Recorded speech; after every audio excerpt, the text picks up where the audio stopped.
journal sur OSR Monde, mesdames et messieurs, bienvenue. Affaire Sweet Beauty, le dossier en phase de clôture. Sommes-nous au terme de l'instruction dans le dossier Sweet Beauty? En tout cas, selon les échos parcourus par IGFM, le doyen des juges a presque fini de poser les actes d'instruction. Après les documents d'expertise, le magistrat instructeur a entendu presque tout ce dont le témoignage pourrait participer à la manifestation de la vérité à la suite du médecin Al-Fousseynou Gaye qui avait examiné Adji Sarr la première fois. Le magistrat instructeur a entendu d'autres personnes du corps médical, notamment la sage-femme. Le mari de Ndeye Khady Ndiaye, la propriétaire du salon Sweet Beauty, Madame Tal Sidi Ahmed Mbaye, sont tous passés dans le bureau du doyen des juges.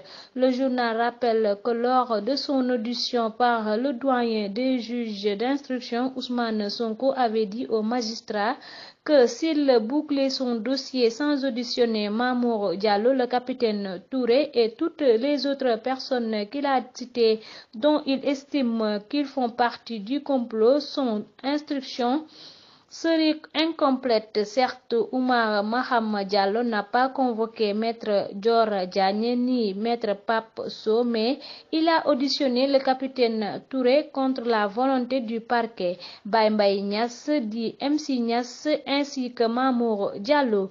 Toutes ces personnes entendues ont fait des dépositions parfois contradictoires, dit les Échos.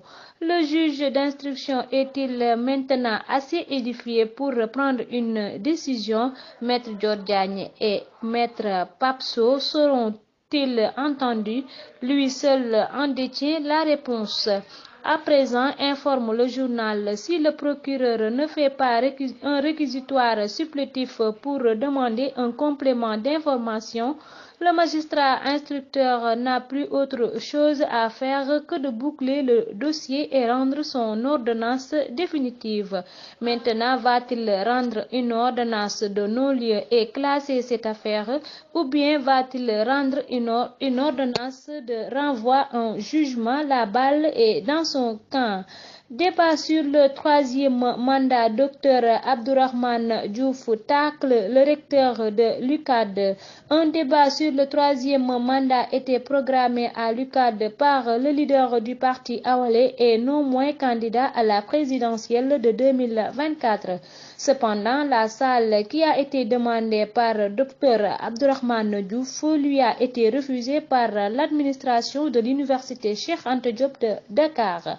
Le recteur de l'UCAD a refusé de mettre à notre disposition la salle Khali Amara Fall demandée. Or, nos panélistes en majorité sont des professeurs de l'UCAD. Les autres viennent d'autres universités du pays. Le débat proposé est scientifique, comme vous pouvez le constater. Le refus du recteur n'est même pas motivé, peut-on lire sur une note du docteur Diouf parvenu à Presse Afrique. Le candidat à la prochaine présidentielle d'ajouter, ce recteur passera comme tous ceux qui ont eu un mandat public. D'autres plus républicains, j'espère que les remplaceront. Ils les remplaceront. L'université est un espace de liberté que les petits calculs politiciens ne doivent pas rétrécir. On est en plein dans l'arbitraire. Avant d'informer, nous avons déjà réservé une autre salle. L'adresse vous sera communiquée très bientôt. Nous débattrons de la troisième candidature. Quoi qu'il arrive, demain fera jour. C'était tout pour aujourd'hui, mesdames et messieurs. Merci de vous informer sur OSR Monde. Retrouvez-moi demain à la même heure. D'ici là, portez-vous bien.